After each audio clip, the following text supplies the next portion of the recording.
Traders and investors are getting set for the Fed. Trader Tim Biggam of Buy Alerts has our first check of the market ahead of the Fed rate decision. It's a big day, Tim.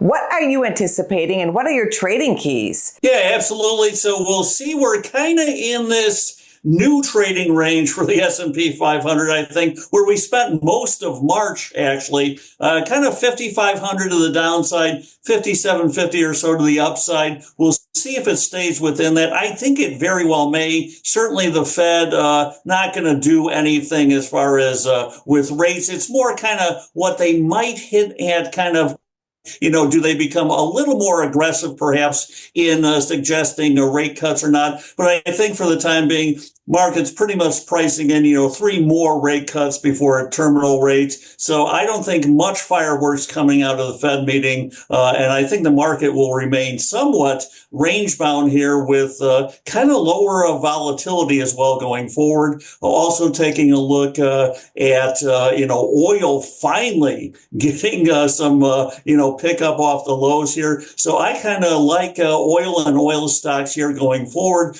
just especially on a yield basis. And speaking of yields, that 10-year, where it goes right now, we're basically chopping around 4.25%. So a break below 4 would be bullish for stocks. A move back towards 4.5 could provide even additional headwinds for stocks to rally. Crude oil finally stopped the drip down. What oil stocks would you buy at these levels? I like the big names. I like the Exxons, Chevrons of the world.